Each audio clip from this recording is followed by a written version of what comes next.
Irán ha lanzado nuevas andanadas contra el centro de Israel y sus países vecinos en un intento por vengar el asesinato por parte de Israel de dos de sus principales responsables de seguridad. Irán ha lanzado una lluvia de misiles avanzados de ojivas múltiples contra Israel, matando a 2 personas en un intento por vengar la muerte de 2 de sus altos mandos de seguridad el día anterior. Israel anunció el martes que los ataques nocturnos contra Teherán eliminaron a Ali Larijani, que dirigía el Consejo Supremo de Seguridad Nacional, y a Gholam Reza Soleimani, jefe de la unidad paramilitar Basij, formada íntegramente por voluntarios. In the past 24 hours, we knocked out 2 of the terrorist chieftains, the top terrorist chieftains of this tyranny. Our aircraft are hitting the terror operatives on the ground, in the crossroads, in the city squares. Teherán también lanzó nuevos ataques contra países vecinos en la madrugada del miércoles, dirigiéndose contra Arabia Saudí, los Emiratos Árabes Unidos, Kuwait e Irak, mientras sigue arrastrando a toda la región al conflicto. Mientras tanto, Irán mantiene su control sobre el estrecho de Hormuz, una vía marítima vital por la que normalmente pasa una quinta parte del petróleo y el gas del mundo y que lleva semanas prácticamente cerrada. El presidente de Estados Unidos, Donald Trump, ha insinuado una posible salida de Washington de la OTAN después de que la Alianza de Defensa rechazara su solicitud de ayuda para reabrir el estrecho. I'm disappointed in NATO that we spend trillions of dollars on NATO. Think of it, trillions over the years, many trillions of dollars. It's one of the reasons we have deficits and we help other countries. And when they don't help us, I mean, it's certainly something that we should think about. I don't need Congress for that decision. As you probably know, I can make that decision myself. Israel ha reanudado su ofensiva contra el Líbano en lo que, según afirma, son operaciones dirigidas contra posiciones de Hezbollah, respaldado por Irán. El número de víctimas mortales de los combates en su 19º día asciende actualmente a 1.300 en Irán, 900 en Líbano, 14 en Israel y 13 militares estadounidenses.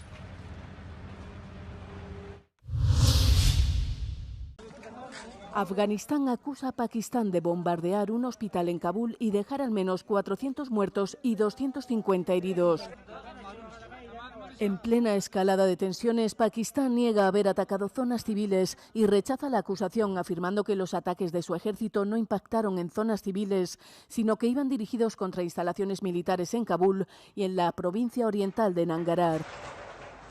El incidente supone la escalada de un conflicto que comenzó entre ambos países a finales del mes pasado, tras enfrentamientos transfronterizos, hostilidades que interrumpieron el alto el fuego negociado por Qatar en octubre. La comisaria europea para el Mediterráneo, Dubravka Šuica, ha defendido su presencia en la reunión inaugural de la Junta de Paz de Donald Trump, insistiendo en que su asistencia no constituye un respaldo formal a este organismo. La reunión en Washington tuvo lugar apenas 48 horas antes del estallido de la guerra de Irán, lo que ha desatado intensas críticas por parte de varios Estados miembros de la Unión Europea que argumentan que la medida infringe los tratados de los 27. At that moment it was meant for the reconstruction of Gaza. For the Board of Peace was received by President von der Leyen and I was representing her at that meeting. So it doesn't mean that we legitimized this board. We were just observing what was going on. This was good occasion for me as Commissioner to meet all the ministers from the region. We are not in line with some of the Board of Peace rules of procedure, with the scope and with different issues, so that we are not members. There for courtesy reasons. Will you continue to attend any meeting that are specifically related to the situation in Gaza? We will decide on case-by-case basis.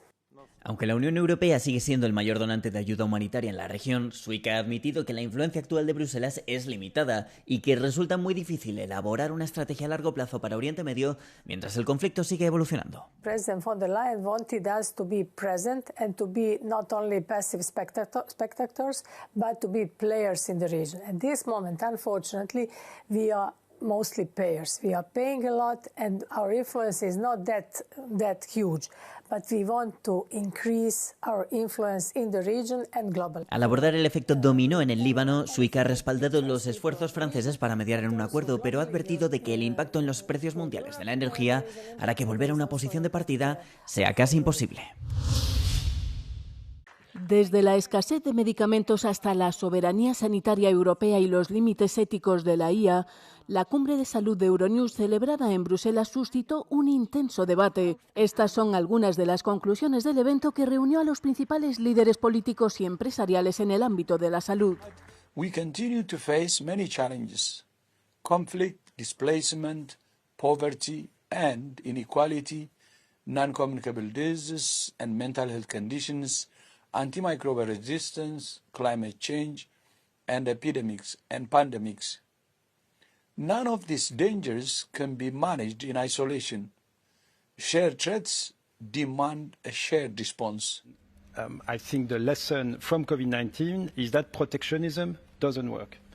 And even if we were in Europe, even if we were in a single market, we know that there was a period of time where there were very strong protectionist temptations within Europe. And luckily, there was awareness and people realized that this was not the way forward. Because when we look at AI in health, or AI in general, when you look at the United States, it's primarily funded by the private sector, venture capital. Yes. When you look at China, the other big powerhouse, it's mainly state-driven. I think this is actually the biggest opportunity for Europe, which is to be right in the middle, to bring together the public and the private sector to work together.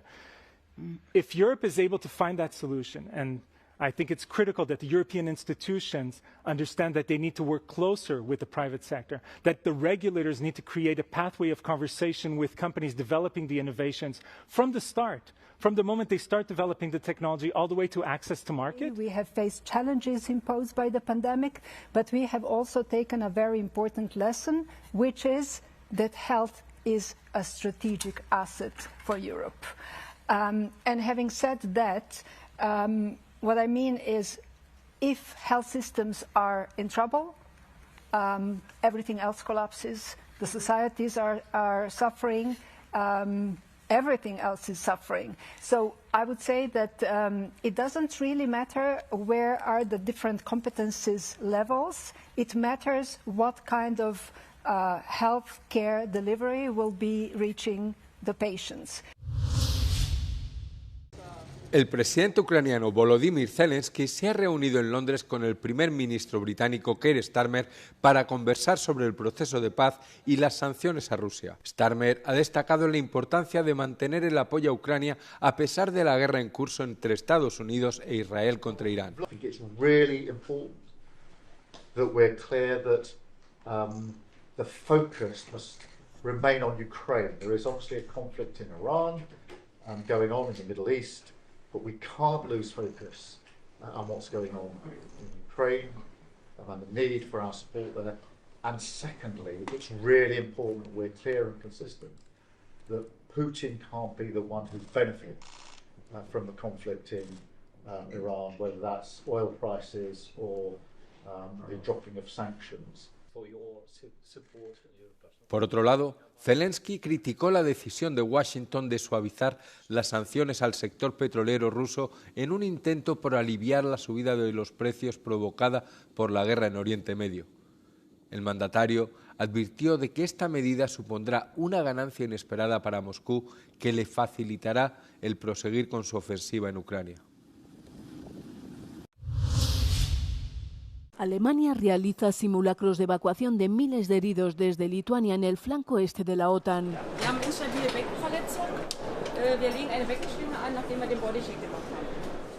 Este ejercicio militar de las Fuerzas Armadas de Alemania pone en práctica el rescate de cientos de soldados heridos en el Báltico desde la zona de la misión en Lituania como parte del ejercicio Medic Quadriga.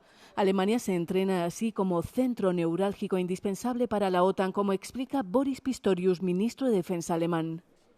Deutschland, das wissen Sie, hat mit seiner zentralen Lage eben auch eine besondere Verantwortung als Drehscheibe in Europa im Ernstfall.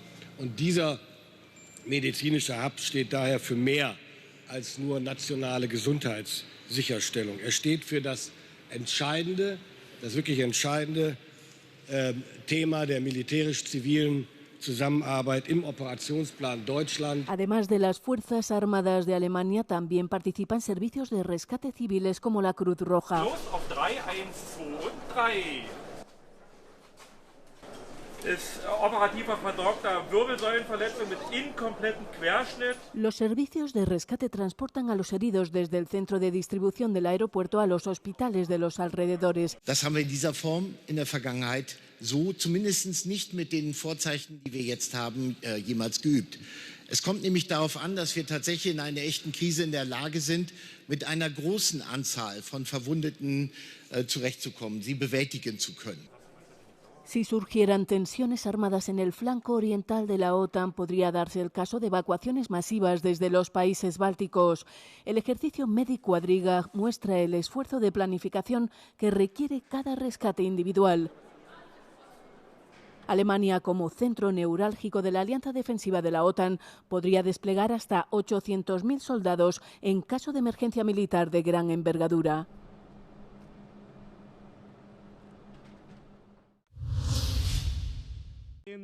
El Congreso de Paraguay ha dado luz verde el martes al acuerdo UE-Mercosur, por lo que el tratado ya ha quedado ratificado en todos los países del bloque sudamericano, después de que Uruguay, Argentina y Brasil lo aprobaran en sus respectivos parlamentos. Ante la respuesta, ante el aislamiento que se propone, nosotros respondemos con multilateralismo.